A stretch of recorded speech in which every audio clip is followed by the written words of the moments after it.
আহ! উফ! করেছে। শাড়িটা আমার খুলে যাচ্ছে তো। বাসর রাতে শাড়ি না খুললে আদর করব কিভাবে? আপনার কি একটু লজ্জা করছে না? কিসের লজ্জা? আমি একটা ছেলে, আর প্রত্যেকটা ছেলেই বিয়ের রাতে বইয়ের লজ্জা ভাঙায়। হুম, আমি এত কিছু জানি না। আপনি আমার কাছেও আসবেন না। উফ, কে বোঝাবে? হুম, আজ আমাদের বিয়ের প্রথম রাত্রে বাবা। এই খবরদার বলে দিচ্ছি। আসলে চুড়ি দেখছেন? এটা পেটে ঢুকিয়ে দেব। আল্লাহ, এই মেয়েকে নিয়ে যে কি করি! কিছু করতে হবে না। একটা কিস দিচ্ছি, সেটা নিয়ে ঘুমিয়ে যান। আচ্ছা, তাই দেন। উম, উম, ইস, আরেকটা হবে? খুশি দিলে হবে আরেকটা। আপনি ফ্রেশ হবেন না? যান, ওইসব জবরজর পোশাক খুলে আসুন। রাত 12:30 বেজে গেছে। আমি ঘুমাবো। একটু পরে গেলে হয় না? আপনি যাবেন না লাইট অফ করব? শোনেন, বিয়ের সময় যাকে দেখছেন ওটার নকল নীলা, আর এখন যাকে দেখছেন সেটা আসল আটা ময়দা ছাড়া। যাচ্ছি। উফ, আপনি বসেন। আর শোনেন, ওইসব আপনি টাপনি না, আমাকে তুমি করে বলবেন।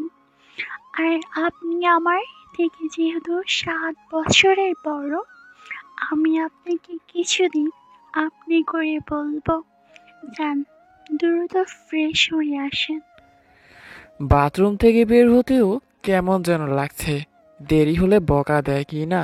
যাই হোক, বেরিয়ে খাটে গিয়ে বললাম,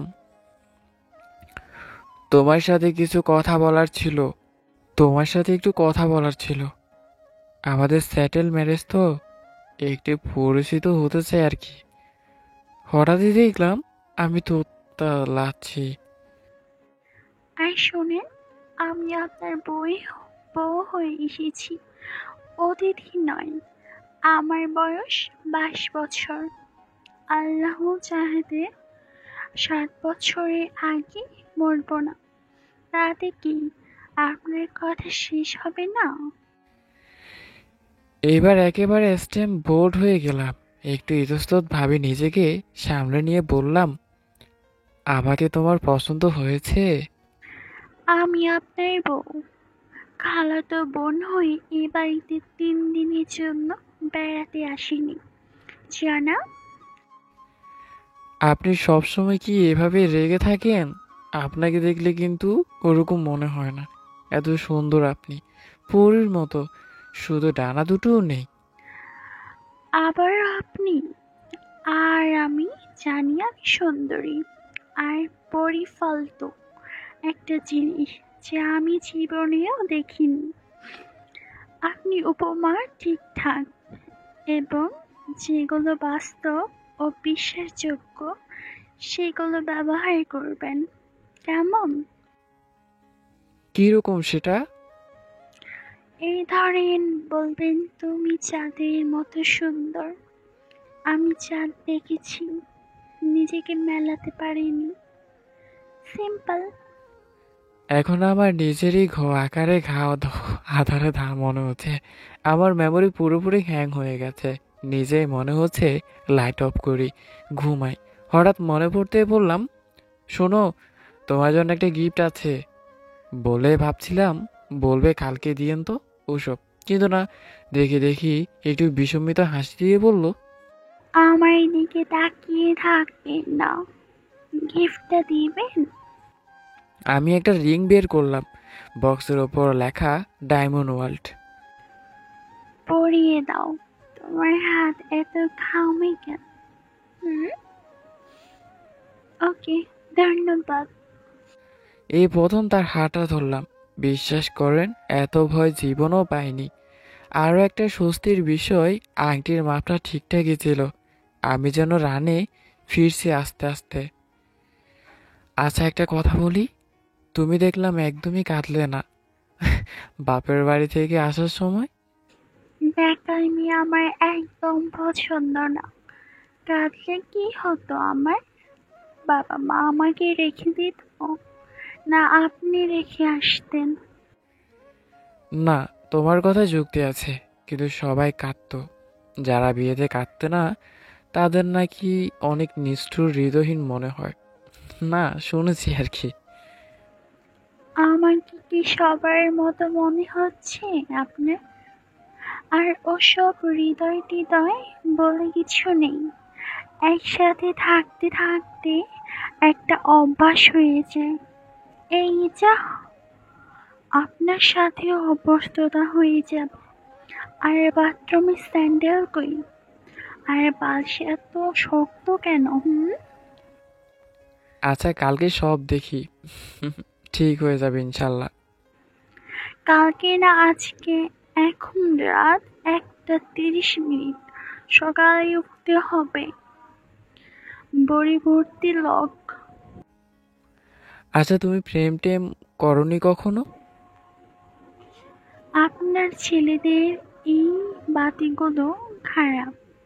আজকেই আমার জীবন কাহিনী সব জানতে হবে। হ্যাঁ, ছিল তাও 3টা।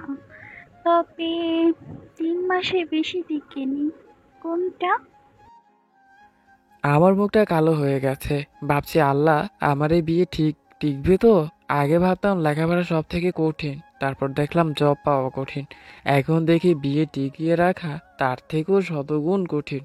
যাই হোক, কালো মুখকে জিজ্ঞেসে করলাম, কেন টেকেনি সম্পর্কগুলো? আচ্ছা, আমি যদি বলতাম না না, কি বলেন? প্রেম তো দূরের কথা, আমার ছেলে বন্ধুও ছিল না। আপনি নিশ্চয়ই অনেক খুশি হতেন। এখন আপনার লাল মুখ কালো হয়ে গেছে। ওইসব কথা। আসেন, ঘুমাই। আমরা কি সত্যিই ঘুমিয়ে পড়বো? না মানে, আমার অনেক প্ল্যান ছিল। আচ্ছা, বুঝতে হবে তো। আমি অনেক ক্লান্ত। আর ছেলেরা এমন কেন? জীবনের সবকিছু তারা বাসর রাতেই করতে হবে। আমি হতভম্ব হয়ে বসে আছি। হঠাৎ লাইট অফ হয়ে গেছে। আমি শুয়ে পড়লাম। হারানোর বেদনা জীবনে অনেক পেয়েছি, কিন্তু প্রাপ্তির মাঝে অপ্রাপ্তির যন্ত্রণা অন্যরকম। মনটা খুব খারাপ। হঠাৎ একটা হাত এসে আমার বুকে পড়ল। আচ্ছা নাও, হাতটা ধরো শক্ত করে। কখনো ছেড়ো না, যেন। আর আমাকে তোমার আদর দিয়ে আগলে রাখতে হবে। আ- আচ্ছা যান, উম, কখনো ছাড়বো না তোমাকে। উম, হুম। এভাবে তাদের দুষ্টু মিষ্টি খুনসুটি ভালোবাসাগুলো চলতে থাকলো। গল্পটি এই পর্যন্তই। আপনাদের যদি ভালো লাগে অবশ্যই শেয়ার করবেন, আর অবশ্যই নতুন গল্পের জন্য পেজটির সাথে থাকবেন। আল্লাহ হাফেজ।